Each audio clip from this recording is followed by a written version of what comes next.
Hello, everyone. Good morning and welcome to this NewsBreak 13. This is Romola D. I'm here on Romola D Reports live with Lorraine Valente from New Jersey. And she's here to tell us a story of psychiatric reprisal in connection with real estate mobbing.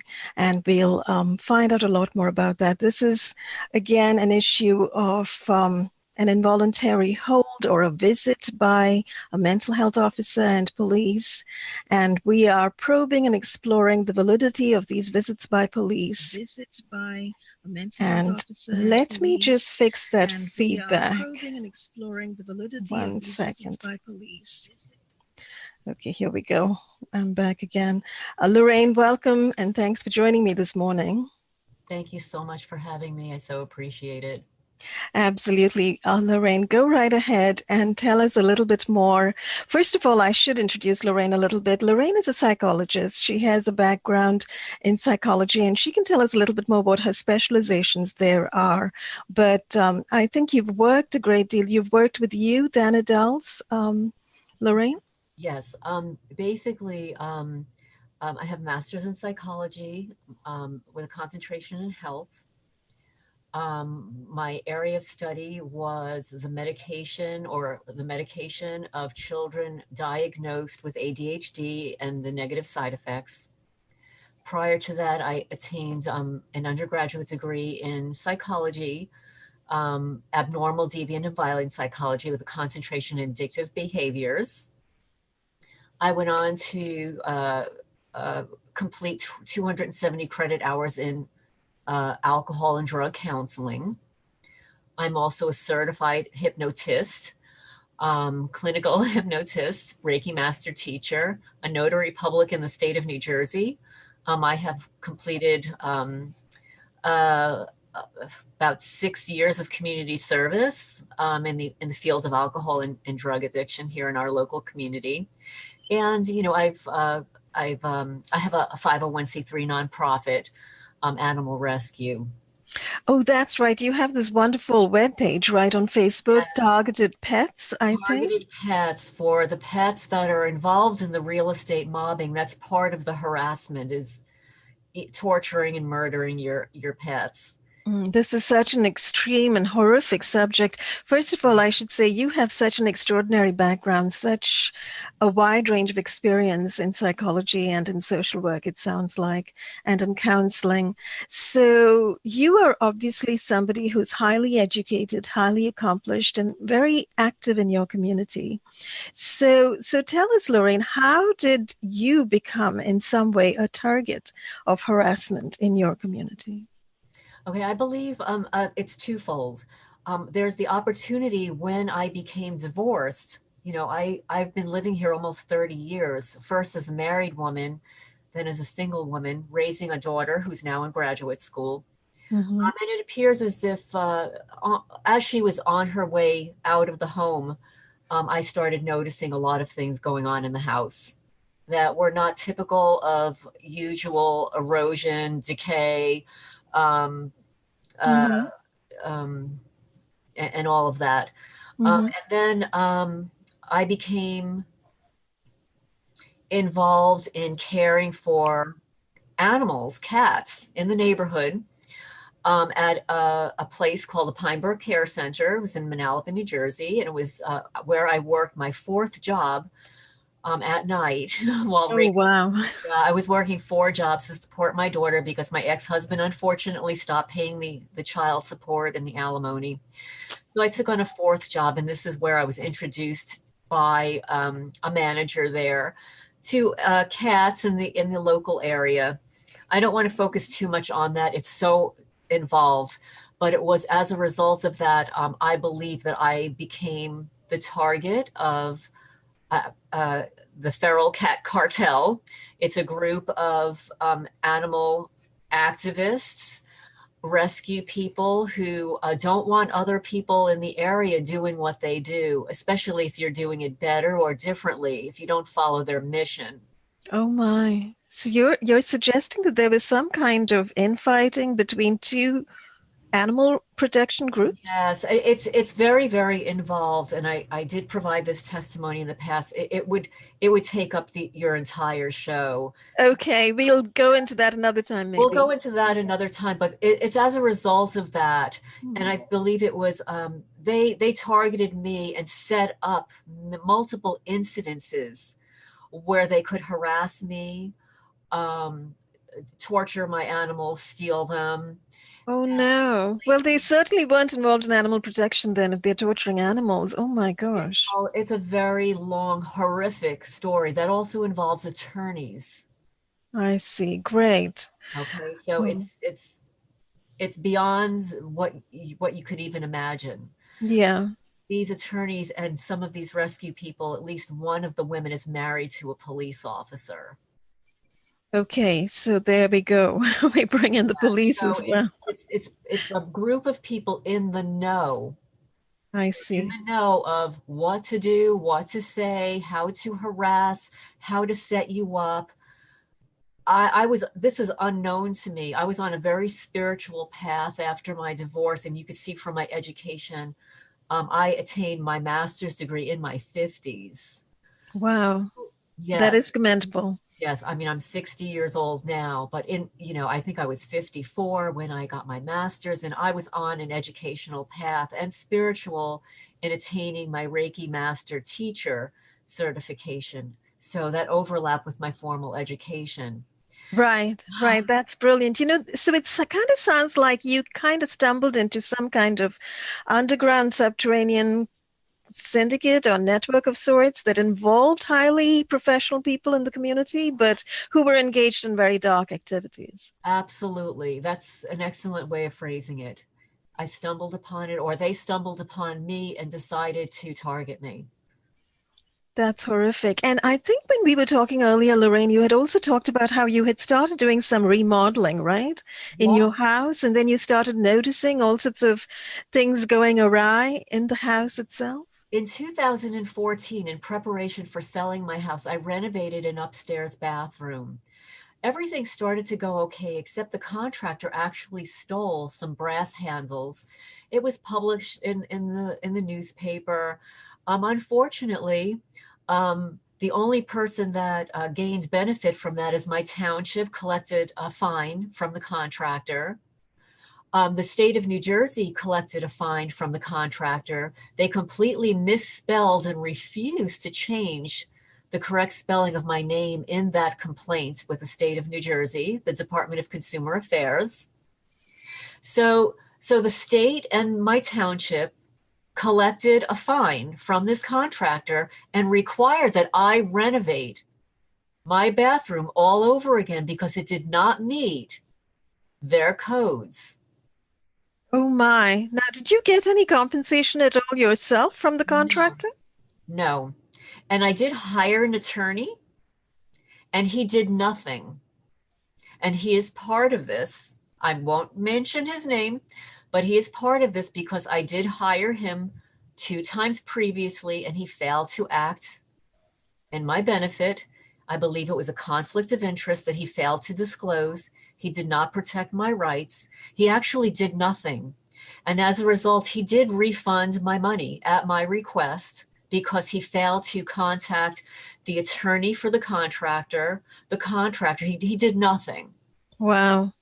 He So, failed to do anything that he was supposed to do. So in a sense, at least he gave you your money back, but he must have caused a lot of grief and heartbreak and time expenditure yes, for a I long period of ended time. up spending $14,000 to renovate 2 times a bathroom that should have cost me about $5,500. And I want to note, and this is really important, during that time, um, I was interviewing multiple contractors, and one of them I wanted to hire, and the township refused to allow him to do the renovation. That's interesting. They Yes. refused. In what way? Did they keep denying him They for some reason or actually the kept other? denying him.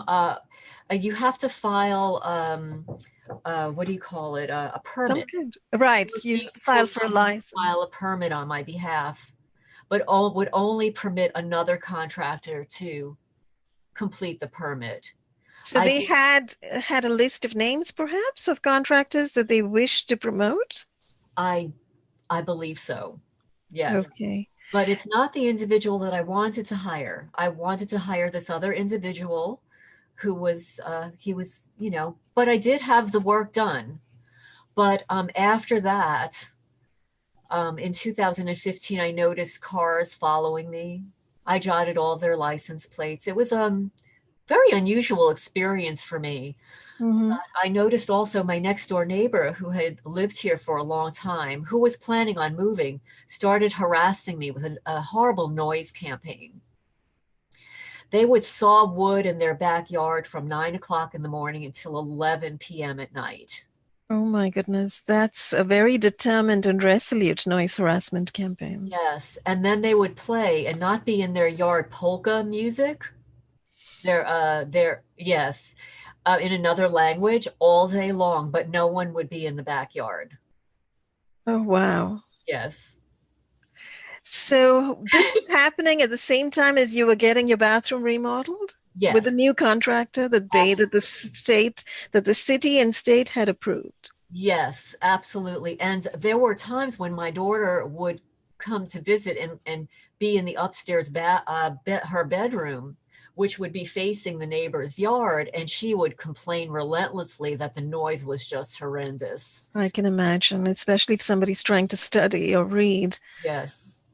That's awful. So, unfortunately, the kind of experiences you're describing are not that different from what a lot of people around the country, as you know, and around the world indeed, are currently reporting. All sorts of sudden increase in stalking, surveillance, noise harassment, neighbor hostility, etc., and then local government hostility or takeover to a certain extent, a kind of moving in into your life in some way, which appears to be your experience. So, did things exacerbate at some point? What exactly impelled the visit by the police? I know you had made some complaints to the police, Yes. right? Okay, so after all these renovations, and you don't know me very well. I'm very meticulous about my yard and my house, even as a single person. As soon as something would break, I would fix it. If something Hmm. needed attended to, I would fix it, and that's where I spent my money. So, Hmm. and people would comment on my yard and drive by and compliment. So it was to that point. And So so you had an immaculate yard, is what you're saying, immaculate, and your house gorgeous. proud and lawn proud, and you took Plush. I care think of your yes, lawn. very plush. I Mhm. have photos that I could share of 2014, 2015, 2016. It started to deteriorate when that neighbor moved, sold it to a couple, and what appears to be the brother-in-law, and they never really moved in. They had two kids. It appears, though, that they had a residence somewhere else and that they were hired to move in to harass me. 2 years to the date, they moved and sold to another couple that are doing the same thing. Oh, wow. They moved across the street. Also, at the same time, a neighbor I had been friendly with suddenly became hostile towards me and distant. Never told me she was placing her house on the market and moved without saying goodbye or anything. And then the person that moved into that house also is part of, I'm going to call it, the real estate mobbing network. Very interesting. Again, I should say that other people have reported precisely what you are reporting, that suddenly neighbors who start becoming harassable all of a sudden suddenly move, and then they're replaced by people who do the same thing all over again. It's almost like and as you say, a network of people who intend to abuse, who intend to harass. And this was a plan. This is something that is obviously premeditated, it's orchestrated. The police are aware of it because when I have reported neighbors, it's never documented. And that's when they hauled me off to the emergency room. But we'll back up on that Okay.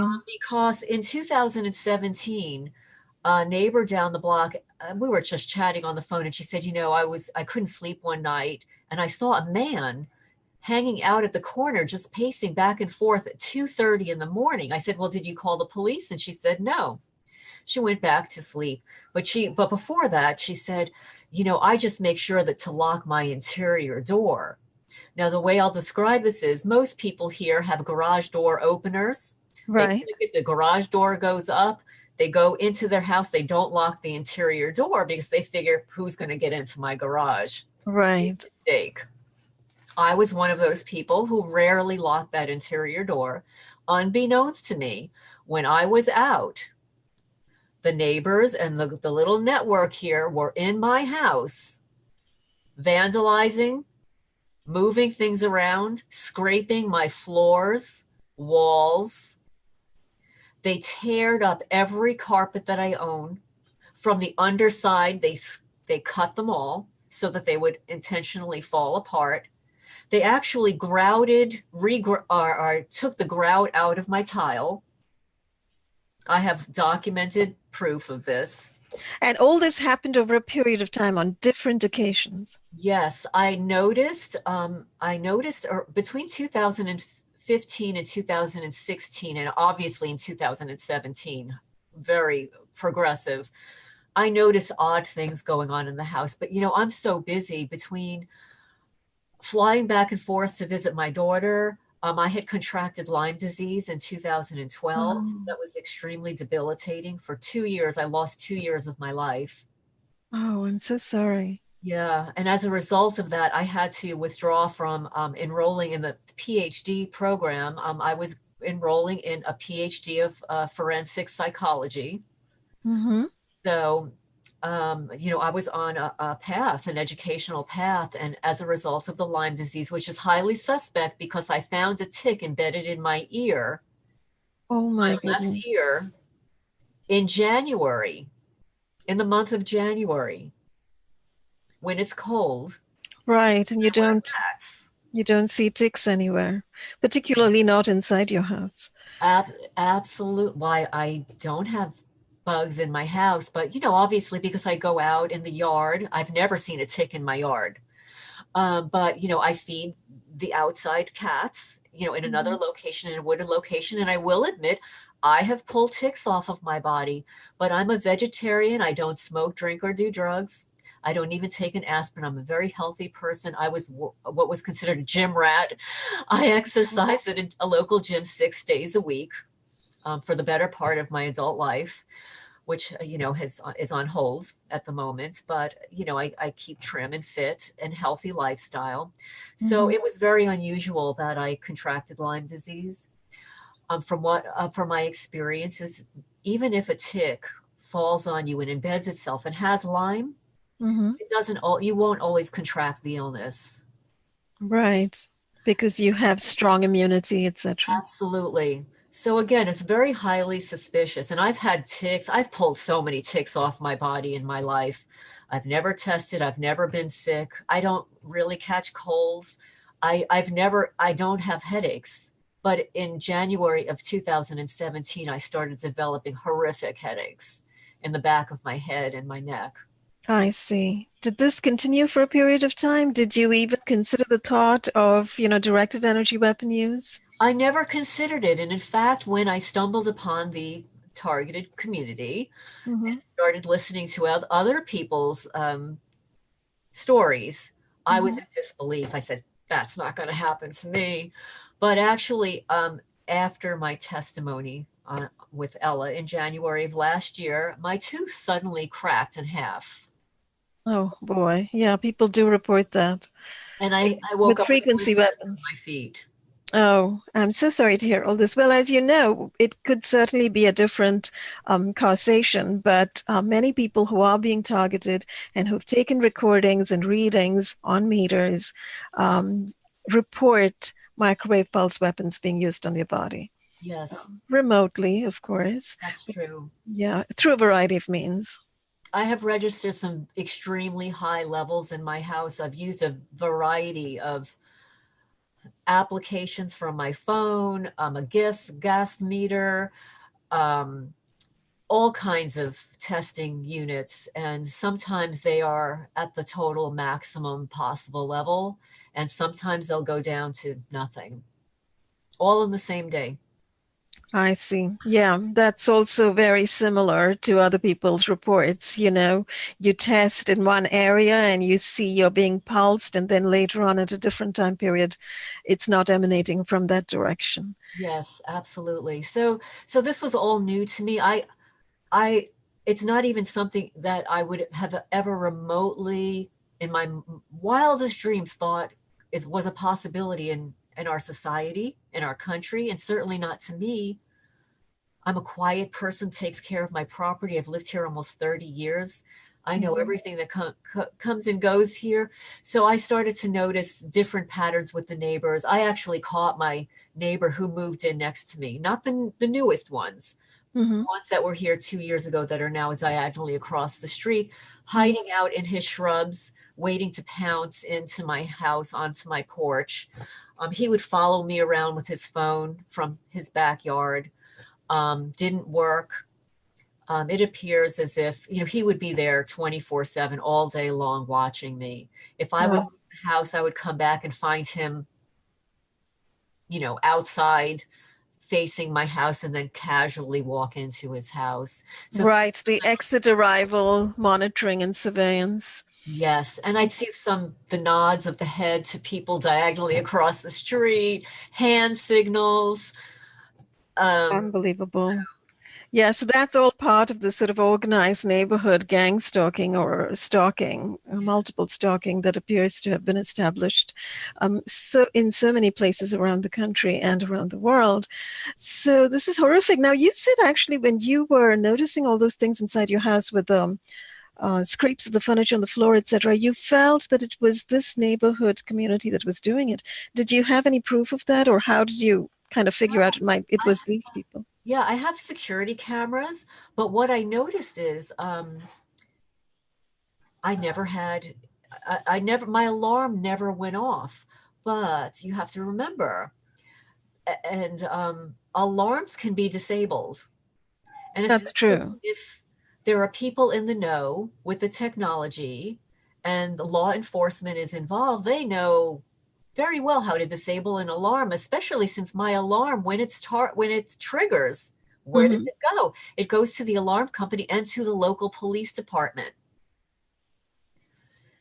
So I've had an alarm system for years, and I never thought to have surveillance cameras before.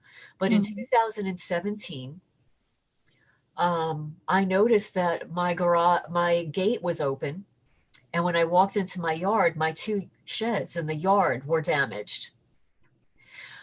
And then I started noticing trees being like poisoned, branches falling off prematurely. I Hmm. actually had to have one removed. It was the most bizarre thing because I was the only one on the block whose trees were suddenly uh, falling down, branches falling off, when I'm actually the only one who every 3 years prunes the trees with a professional service on a regular basis. Oh, wow. So it was Yeah, just and you, very unusual. right, and you were obviously, you, as you said, you were somebody who maintained your yard in great condition. So did you have a great awareness of the health of your trees on an ongoing basis? Oh, absolutely. I hire a landscaper to cut the grass. I was fertilizing, myself for all these years. Sometimes I cut myself. If something were wrong, I resodded part of my backyard. It looked beautiful, plush, like a carpet. And then when I closed the interior door, when I finally locked it, I went out to dinner with a friend, and I came back about 4 hours later, and I started noticing things in my house were not in the same place that I left it. But because it was a little dark in the house, it was late, I was tired, I was working, doing other things. I didn't notice until I woke up the next day, and I noticed that my house had been visibly broken into. Okay. My door, the second door was pulled away from the door jamb. The paint was chipped away from the door. You can see that there were pry marks. Oh, wow. Yeah, pry marks on both sides of the door, an unusual pattern like this little triangle pattern. It's a pry mark that is only utilized by firefighters, police officers. You know how sometimes if you lock When your, they have some kind of heavy equipment to do that. well, they also have devices these days so that they don't do all that much damage to your house. It's not like, Okay, so they're not literally breaking the door down, but they're no, kind of no, fiddling with the lock area, no, possibly. they have like a little device that they can put in to pry your door open, Okay. but it also leaves a mark, especially the first time they're doing it. And I had all of those marks, and all of those photos are actually online, and I can certainly share them. Because Yes, certainly. Maybe later on you can post some links so people can see. okay, so I filed a report. Hmm. After I called the police, I called my garage door opener guy to change the pin. Hmm. It was like a comedy skit. Two police officers arrived, throwing their hands up in the air. Oh, look at her. She's sweeping her garage. Oh, wait a minute. So these police officers didn't show up and act courteous and cordial and, intent on taking a report. They came to have a private conversation amongst themselves and kind of ridicule. Yes, exactly. And so they entered, and I showed them what had happened. They completely ignored everything I pointed out. One officer split and said that she was allergic to cats. And then the other one left. They just left me there. And then shortly thereafter, a third police officer arrives. Now, this police officer, I'm just going to say for the record, has been stalking me. Um, when I would go to feed those cats, I would 3 or 4 times a week, I'd go to the local bagel store and get a bagel, and then I'd go home. But I always saw this one police officer there. Either he was in his uniform or he was off duty, and it was almost as if that he were monitoring me in hindsight, Hmm. because this was the same police officer that showed up, the third police officer, but he wasn't wearing his name tag. Oh, I He see. was in So you, uniform, but he wasn't wearing his name tag, so I didn't know who he was. I didn't see a badge or anything like that. But he walked around with me also, and I showed him things that could only happen if somebody did it. yeah. Ignored. Showed him all my disheveled closets, Hmm. completely in disarray. I was illegally searched.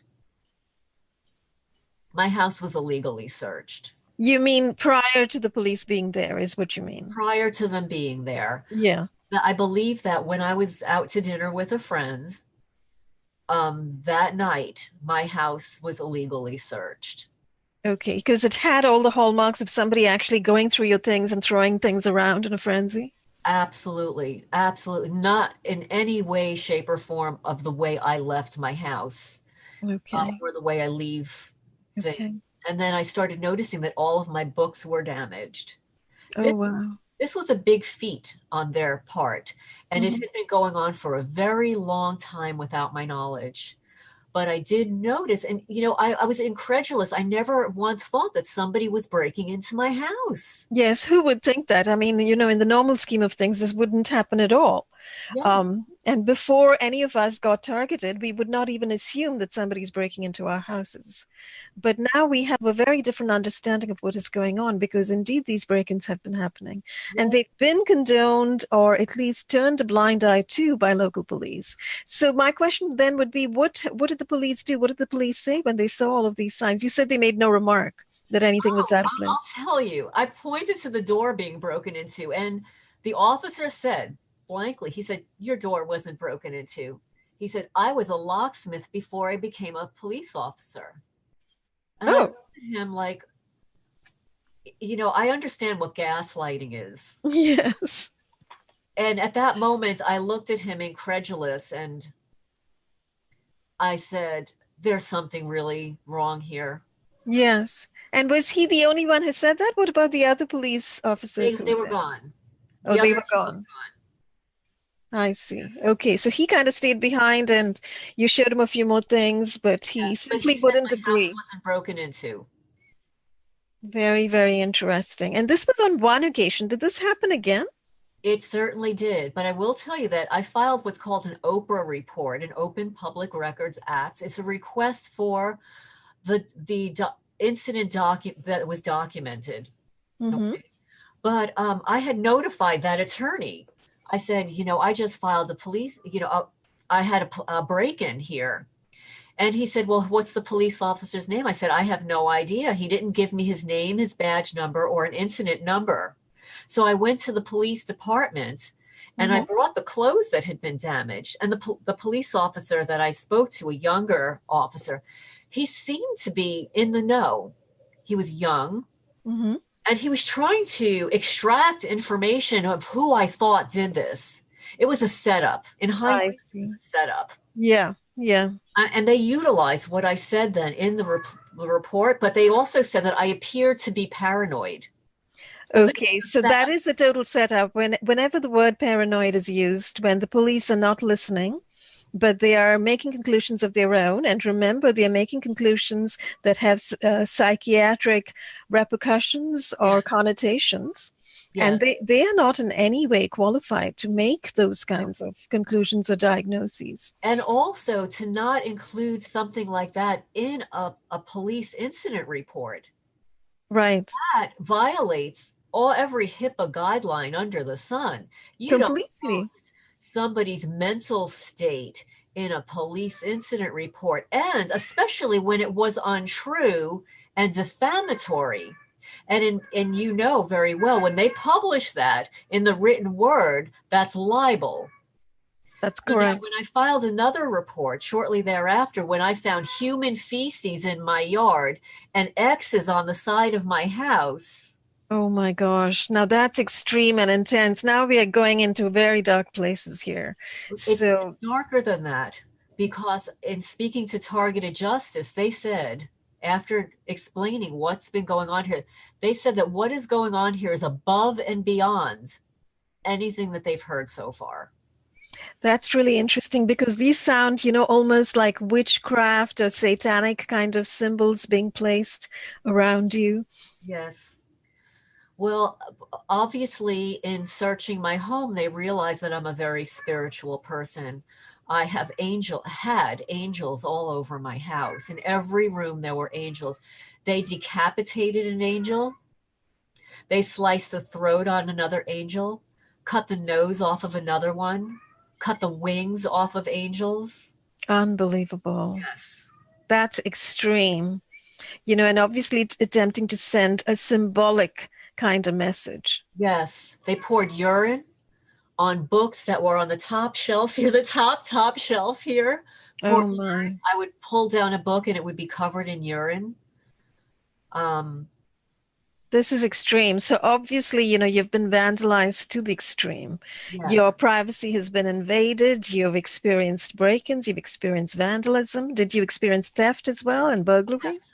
To date, more than $6,000 in items stolen. Anything from mundane things like a pair of scissors, a drain, a brand new air filter, framed prints this big by this big, a vintage print that belonged to my daughter. It was downstairs. They took it right out of the house. I would post things on my eBay account for sale.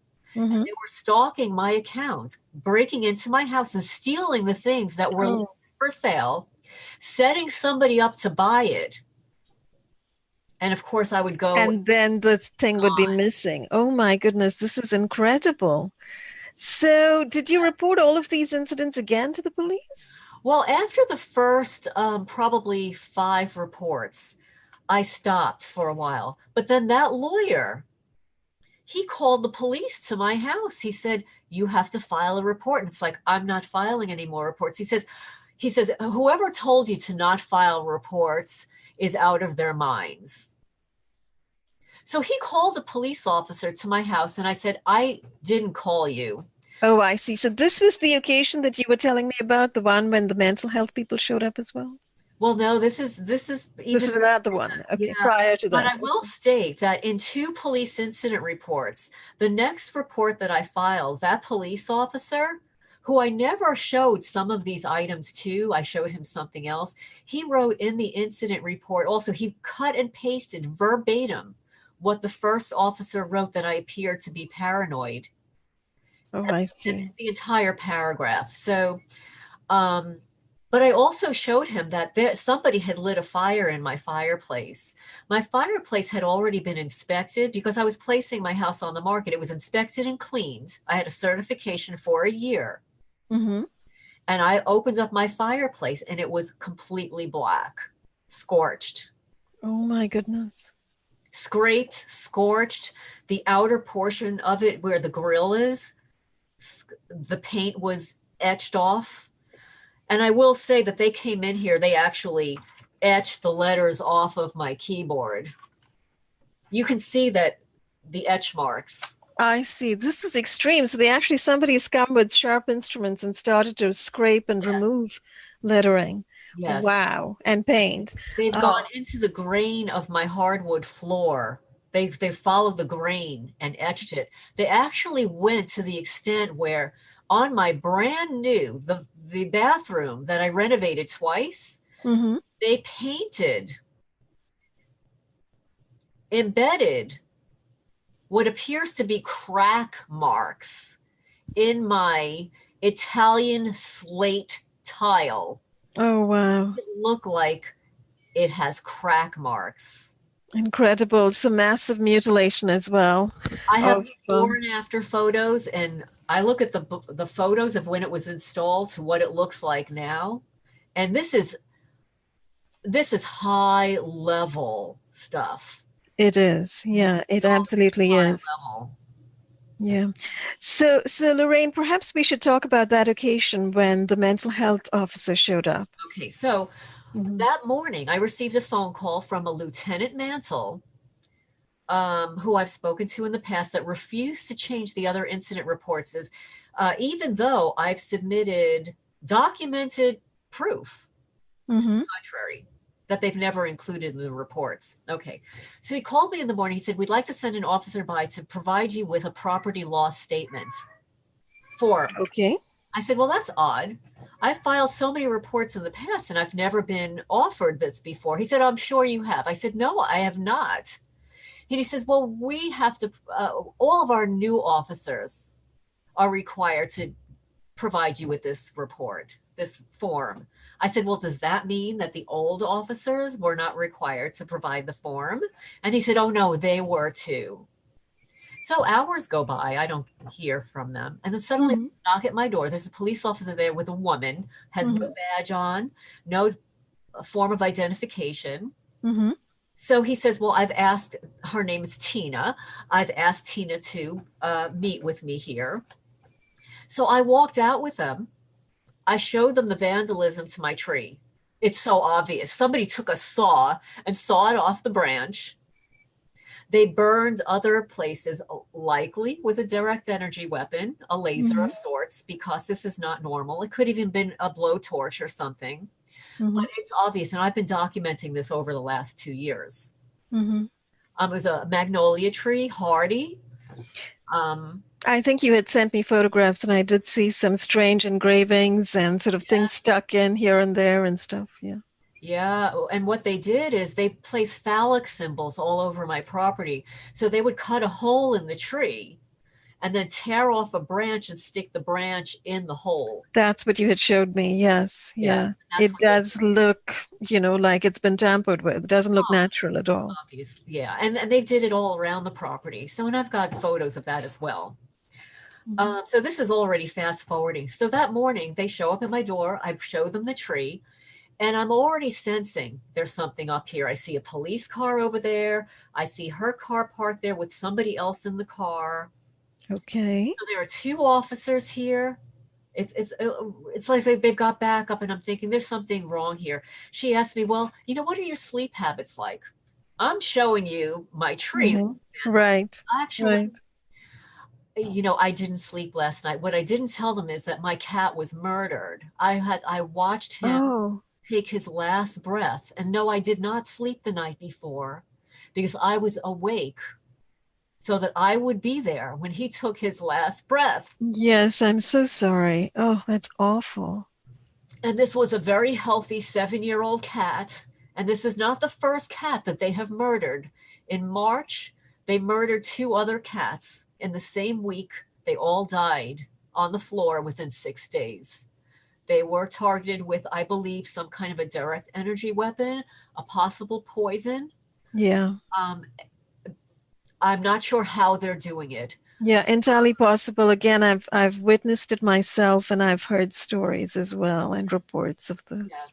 But on Targeted Pets, you will see that they also, for 2 other cats, they removed the eye Oh my gosh, I remember you showed me these pictures. Yes. and So left that is indeed an extreme situation.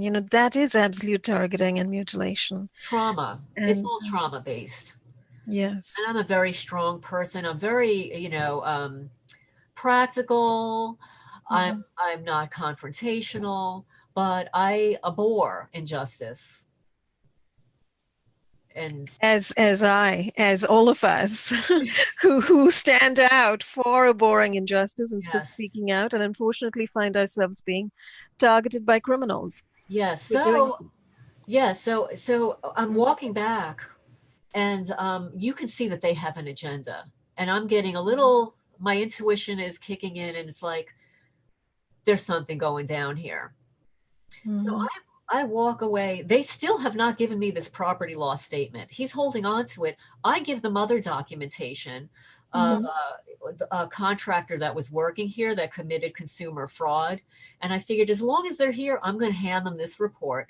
They use that report to claim that I have poor judgment. Oh my gosh. So I Outrageous. This is simply escalating in terms of injustice. absolutely. Oh, but it gets worse because I contacted about that contractor the attorney, not the attorney general, I haven't gone there yet, but the Monmouth County prosecutor's office. Hmm. And I received a letter back from them. Okay.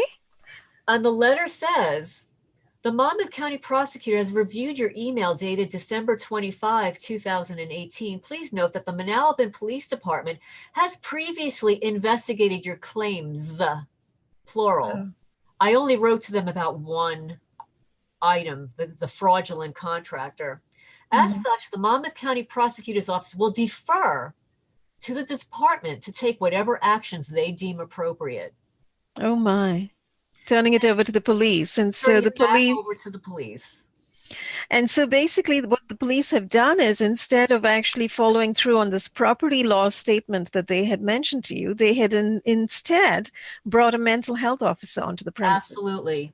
And I'll read to you because, well, I'll back up and then I'll read that.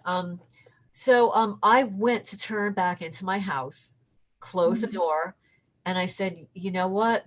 Our conversation's over for today. Good. Tina Booth held on to the door handle and pulled it back. I pull it to close it, Hmm. and it's a tug of war. They broke into my house.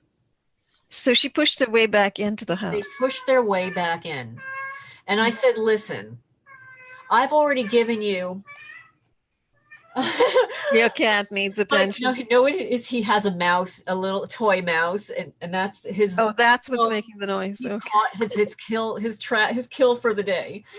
Oh, He's got his toy mouse. He wants. fake kill. Yeah, good. Um, So they come in, and I said, listen, I've filed multiple reports here. I showed them my antique furniture that was vandalized. I collect antiques, and every piece of my furniture has been vandalized. Every antique in the house, that piece was from the 1800s.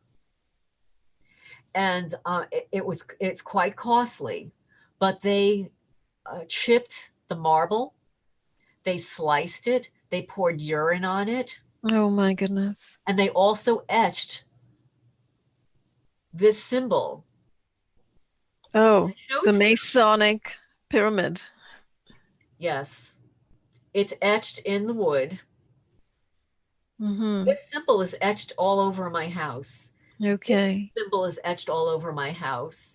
the letter Y, because what they do is they also utilize an ancient alphabet called the runes, Oh, RUS. okay. And those letters, those X's and Y's, when they're reversed, they're very negative. I see. Very interesting. I hadn't heard about this before, the runes. Right. Something to explore. It's I something see. to explore because that's what they're embedding that in, but also they are using this. The triangle, the Masonic pharaonic triangle symbol. Yes, Yeah. Yeah, and the X's, people see X's drawn by chemtrails in the sky around them as well. Um, so yes. the X is used quite often, and I've often wondered what the real significance of that X is. So you're saying that it has a runic kind of Well, in background to it. some, in some practices, yes. But remember, X marks the spot, Oh, yes. Hmm. and your And X it's also like a cross, right? It's crossing out. cross, Hmm. Xing something out. I mean, Yeah. like even when we have to exit out of something, we have to click on the little X, to Yeah. exit out of something. That's right. Hmm. So That's you're true. extinguishing something. Yeah, so this could very well be part of that entire setup, but it's in the alphabet. But then again, I guess the English alphabet is highly suspect in terms of its origins. Everything has meaning. Yes. Open to interpretation for sure. And of Yeah. course, cults, kind of bastardize certain symbols that in other religions and uh, practices are positive. Hmm. Yes, absolutely. Like numerology. Lorraine, sorry to interrupt, but this is a fascinating conversation. We must continue it, but we have about 8 minutes to this show. So we'll have to come back to do part two and resume the story, but perhaps we can finish this particular incident. The police, okay, so the police officer said, well, uh, she has decided that I need a mental health exam. I said, by what criteria did you make that determination? And of that list of criteria, what did I meet? She Mhm. refused to answer. She had no business card, no form of credentials, no identification. I've done research online. She's not in the database for having a license. Oh, really? Now Really. that gets even more interesting. So not just are they bringing mental health officers, they're bringing people onto properties who don't have a background or a license? And she provided no form of identification. So she was literally legally trespassing. She legally broke into my house. And I'm stating this Yes. for the record. She had no form of identification. Anybody that comes to the door that wants to enter your home has some form of identification. Absolutely. And you have a right to disbar them from entering as well. Absolutely. But all of this is recorded on my surveillance cameras. Excellent. Yeah. So the whole incident was recorded on your cameras. Yes.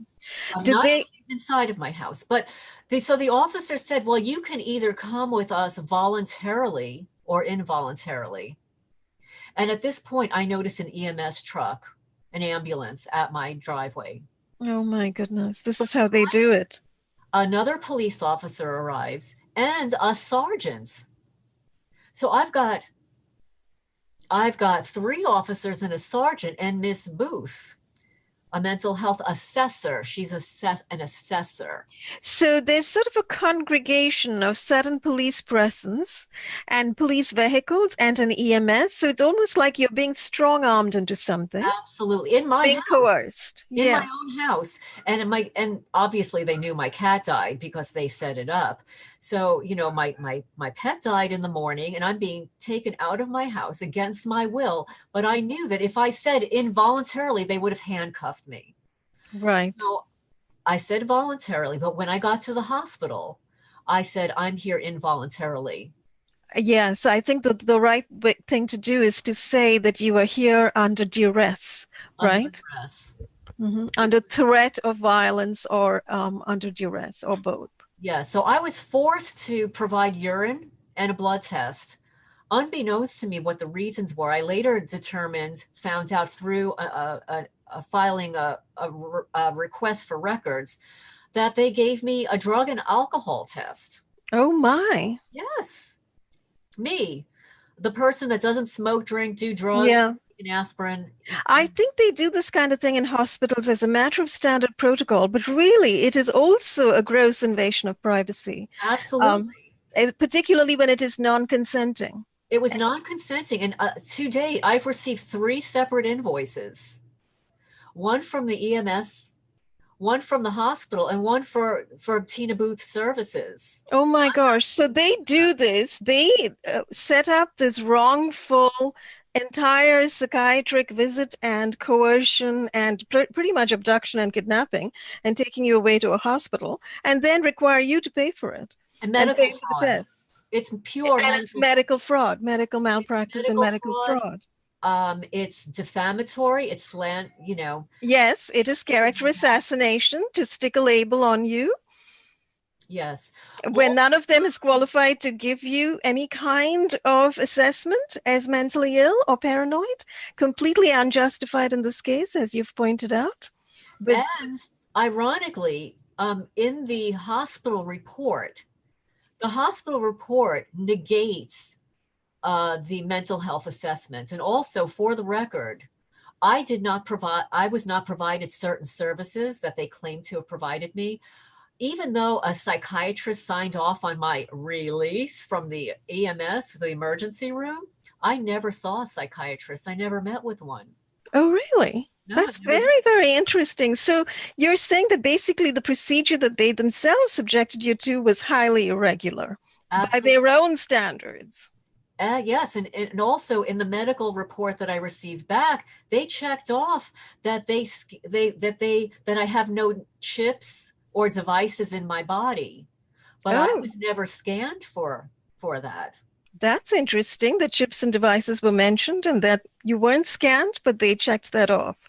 No, I wasn't taken for I wasn't taken for an X-ray or an MRI. I wasn't scanned. No. But the implication was that you'd pretty much been brought there on an involuntary hold. I was kidnapped. Yeah.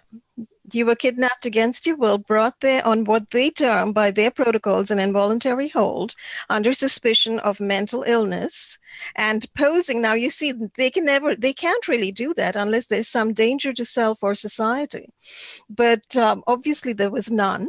And yet they pretty much kidnapped you and took you over to the emergency room, etc. We have to explore the implications of this in greater detail, but I have to take off right now. Okay. So Lorraine, can we do a part 2 possibly tomorrow? That would be wonderful. Yes, tomorrow would be perfect. Wonderful. Great. I'll email and we'll figure out the time and everything. Okay, great. Thank you so wonderful. much. Thank you so much, Lorraine. Your story is very important and we have to come back and, excavate it thoroughly. So at this point, I should probably close the show. So thanks everyone for watching and we'll be back again tomorrow with part 2. Thanks. Thank you. Bye-bye. Bye.